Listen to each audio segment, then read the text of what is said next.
Hello, कैसे हैं आप लोग? होप अच्छे होंगे।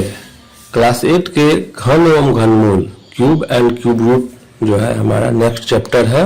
अभी तक आप वर्ग और वर्गमूल और linear equation in one variable यानी एक चर वाले रैखिक समीकरण पढ़ चुके हैं। नहीं तो आप पढ़े हैं तो पिछले वीडियोज को देख लें। तो वर्ग एवं वर्गमूल से जो है थोड़ा सा ये डिफरेंस है। उसमें हम 2 टाइम्स करते थे। घन में क्या होता है? 2 इंटू 2 इंटू 2 कितना हो गया? 3 टर्म्स। कितना हो गया? 8। तो ये क्या हुआ? क्यूब हो गया, जैसा कि नाम से ही प्रतीत है। 3 टाइम्स हमको करना होता है। 3 इंटू 3 इंटू 3 27। ठीक है, ये हमारा घन होता है। तो क्या कहते हैं घन को अगर डिफाइन करना हो तो 3 समान संख्या जो परस्पर गुणनफल से जो प्राप्त होता है वो हमारा क्या होता है? समान संख्या। देखिए तीनों समान है, इससे जो हमें रिजल्ट प्राप्त हुआ वो हमारा क्यूब हो गया। ठीक, तो कुछ संख्याएं हैं जिनका आपको जो है याद होना चाहिए। 1 का क्यूब 1, 2 का 8, 3, 4, 5, 6, 7, 8, 9, 10। हालांकि 10 तक ही आवश्यकता है, लेकिन हम फिर भी आपको जो है थोड़ा आगे तक का कर दे रहे हैं। 11, 12, 13, 14, 15, 16, 17, 18, 19, 20। ठीक है, यहाँ तक। इससे हमें एक चीज देखना है कि अगर कोई संख्या जैसे कि ये 1 है, यहाँ 1 है इकाई यूनिट में, तो इसका जो क्यूब होगा उसका भी इकाई यूनिट क्या होगा? 1 होगा। तो यहाँ हम देख लेते हैं इकाई अंक पर एक रहने पर घन जो है, घन का इकाई अंक क्या होगा? 1 होगा। दूसरा यहाँ पे टर्म आता है कि सम संख्याओं का घन सम होता है। देखिए इसको कैसे देखते हैं।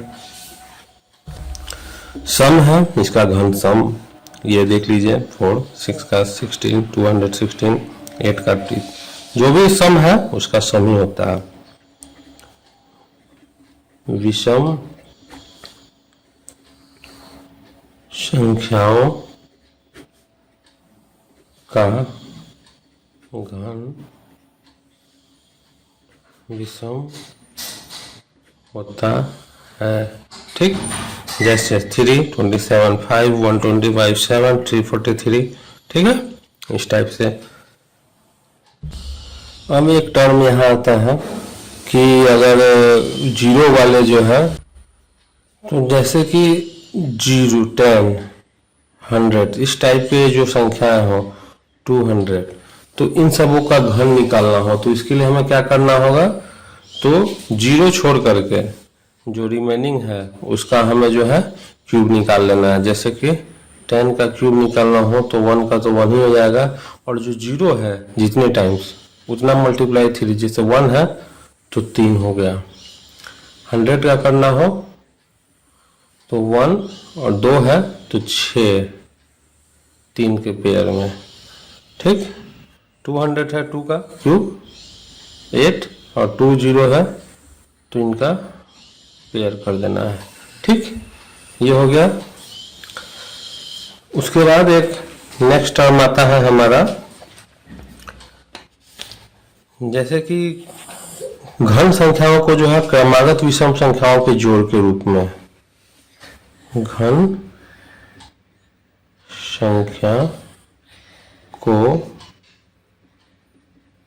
क्रमागत विषम संख्या के जोड़ के रूप में हम व्यक्त कैसे करते हैं। ठीक, जैसे 8 है तो क्या हो गया 2 का क्यूब, इसको कैसे करना होगा 2 का स्क्वायर कर दीजिए, यानी कि 4 माइनस 2 प्लस 1।